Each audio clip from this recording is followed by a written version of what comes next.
How do I set myself up for long-term success? Where should I be investing? Not what's comfortable, not what I know. Take your emotional goggles off, like we say, and put your investor goggles on. There's so many ways to invest to get ahead. Property is just one of the choices. Let's talk about the basics of property investing in Australia. For people starting out, or even ones that, you might already have an investment property investing can still be pretty overwhelming. There's a lot of different questions that people have. Where do I invest? How do I invest? And even actually, if you take it a step back before you even go into property, like what are the different asset types that I can invest in? You got property, you got shares, you got gold, you got crypto. Well, I think step number one is understanding why we're investing. We don't buy properties because we like the color of them. People that I meet with, our clients, are typically looking to solve a couple of problems. There's probably 3 or 4 different categories. They're paying too much tax. They get the tax bill every July and they vomit. The second is the mortgage. They're in a position where they have no clue how they're going to pay that off, how old they be when the mortgage is paid off. Perhaps they've seen, their mum, their dad still owing debt on the home in retirement. And then once all that is said and done, how do I retire comfortably? Will my super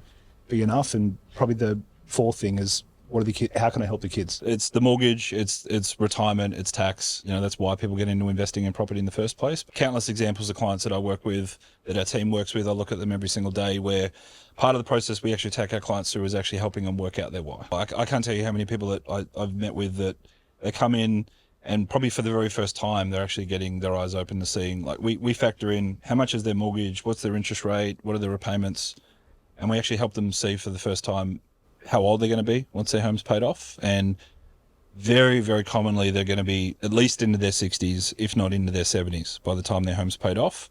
And that assumes no other refinancing or anything else that goes on in between now and Best case scenario. Best case scenario. What would be if we've got someone on $100,000 income, 80 grand income, they're paying 50 grand a year in tax as a couple?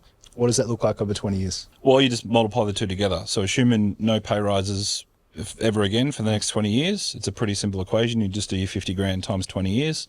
You're looking at north of $1 million in tax. It's more than most people's home loans. Yeah. And don't get me started, that's the other part about the mortgage that a lot of people don't think about. You get a mortgage for $700,000, which is the average today. If you pay it off over the 30 years, you're going to end up paying over $700,000 in interest. 1.4. Yeah. With after-tax dollars. With after-tax dollars. Yeah. Okay. So once we work out the why, what's the next step? Is it buying a property? Is it borrowing capacity? Well, first of all, a lot of people don't even think about the why. They just get sucked into the property, right? But let's assume someone's worked out, why am I doing this? Again, they skip over a very, very important part, which is obviously working out how much can I actually borrow? How am I actually going to get the funds? How am I going to structure things? How do I set myself up for long-term success?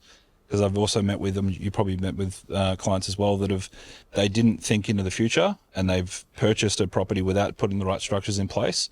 And now they're stuck. Yeah. They're stuck on one property. Whereas if they had have just done that extra bit of due diligence, gotten the right advice up front, structured it the right way, they'd now be onto their second or even their third property. So what you really want to do is get the right advice around the finance piece, get your home and your property portfolio currently, get that evaluated, get valuations done so you know how much equity you've got. We can easily go down the rabbit hole of how brokers can also cock that up if you don't get good advice there. How many brokers, you just get one valuation done and then, what's the cheapest interest rate? Go with this bank. Yeah, people stuff up the finance structure all the time and they don't get the right advice. And again, if all it takes is you get a shit valuation from one bank, and I've seen this so many times. I'll quickly give it a quick example.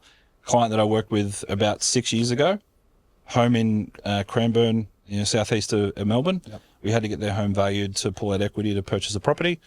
We got 3 valuations done. Most amateurs would only go to their one bank and get one valuation done. One came in, I think it was from NAB at $700,000. Another one literally was like 2 days later, came in at, I think it was $880. Yep. And another one came in at $920. Like literally a $220,000 difference in the space of 3 days. And had that person just gone to their current bank, which was NAB, and only gotten that one valuation, that is literally the difference in purchasing one property or no properties versus purchasing 2 or 3, right? So get the right advice on the finance, get the right due diligence done, see what your options are. All right. So let's imagine all the finance structures are in place, set up correctly. The next step is what? Well, then from there, so now we know why we're doing it. We know what we can borrow. We know how much equity we've got access to. Obviously, you want to get that finance process underway. So you've got that confidence. And then we go into the where. right? So what's your experience when you think about the clients you've worked with that have maybe purchased on their own? Where are they typically looking when they go and invest on their own? Yeah, so the stats tell us that most people invest around 5 suburbs where they lived or where they've worked. They know that area, they're comfortable with that area, and they typically jump on maybe Google. The biggest platform they'll use most commonly is realestate.com. That's their research. Now, if you take a step back, there's 15,000 suburbs across Australia. What are the chances that you live in the best area to invest in? Statistically, it's very unlikely. I would have thought so. So if you're only looking locally to where you live, not only are you cutting out a few, you can do the math on this. 5 suburbs out of 15,000, you're literally cutting out 99.9999% of the market, right?